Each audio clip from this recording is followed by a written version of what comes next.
জয় হরিচাঁদ, জয় গুরুচাঁদ। দেখুন, আমার যশবন্ত বৈদিক গৃহে একদিন বৈষ্ণব সেবা চলছে। কি কাণ্ড ঘটল সেই সংক্ষেপে বলতে চাই। যশবন্ত গৃহে বৈষ্ণব সেবা শুরু হয়েছে।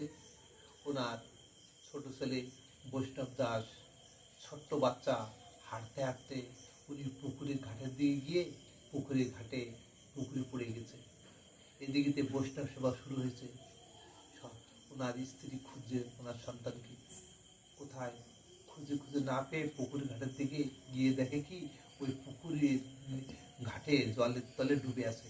তখন তুলেছে, দেখে ছেলে মারা গেছে।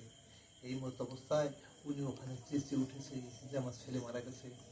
এই মতো অবস্থায় যশবন্ত বৈদিকী শুনতে পেয়েছে ওনার স্ত্রী চেঁচিয়ে উঠেছে।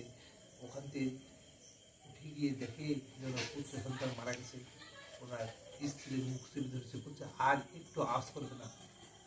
যদি তুমি এই মায়া কান্না করো তবে বৈষ্ণব সেবার সুখ ভঙ্গ হবে। ওই মৃত পুত্র গৃহে রাখো ঢেকে। আমার যখন বৈষ্ণব সেবা পরিপূর্ণ হবে তখন ওই সন্তানকে আমরা বাইরেতে জানাবো বা ভক্ত সমাজে জানাবো যে আমার সন্তান দেহ রেখেছে। এই পরামর্শ করে ওই মৃত সন্তানকে ঘিয়ের মাঝে রেখেছে ঢেকে। এই মতো অবস্থায় বৈষ্ণব সেবা যখন সম্পূর্ণ হয়েছে, সবাই হরিনামে মাতারা হয়েছে, কীর্তনে হরি বলে বাহু তুলে নাচতে আরম্ভ করলেন। এমন সময় আমার যশবন্ত বৈরাগী গৃহের থেকে ওই মৃত পুত্রকে এনে মস্তক ধারণ করে হরি বল করে নাচতে আরম্ভ করলেন। তখন ভক্তরা দেখছি যে যশবন্ত বৈরাগী কি পাগল হয়ে গেছে, তো মৃত পুত্র সিঁড়ে করে নাচছে। এক বৈষ্ণব বলছে, বৈরাগীর হয়েছেটা কি? মৃত পুত্র সিঁড়ে করে নাচছে যে শুধু।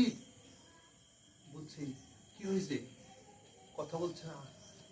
যশবন্ত বৈরাগী যখন মৃত পুত্রকে মস্তকে করে কীর্তন করতে আরম্ভ করলেন, আর আস্তে আস্তে নাচের তাড়াতাড়ি ওর মুখ থেকে জল উদ্গীরণ হতে লাগলো। আস্তে আস্তে সমস্ত জল যখন উদ্গীরণ সমাপ্ত হলো, ওই মৃত পুত্র প্রাণ দান পেল। তখন এই মতো অবস্থায় যখন নামিয়েছে, দেখে মৃত পুত্র নয়, জীবিত পুত্র। তাই আমার যশবন্ত বৈরাগী কত ত্যাগ, যে বৈষ্ণব সেবার কালে ওনার পুত্র মরেছে, তাতে ওনার বিন্দু মাত্র আবেগ নেই যে মনে মরুক, পুত্র মরুক, তাতে দুঃখ নাই। বৈষ্ণব সেবায় যেন ব্যাঘাত না হয়, এই দুঃখ আমি রাখবো কোথায়? এই মিনতি রাখি সমস্ত ভক্তের পায়। তাই এমনি ছিল আমার যশবন্ত বৈরাগী, যে একনিষ্ঠ বৈষ্ণব পদে আরতি, বৈষ্ণব ভজনে এবং হরিনামে মাতারা ছিলেন জগৎবাসী শিক্ষাত্তরে। তাই এখনো একনিষ্ঠ বৈষ্ণবের গৃহে আমার হরিচাঁদ আসা সম্ভব। জয় হরিচাঁদ, জয় গুরুচাঁদ। আগামী পর্বে শুনুন।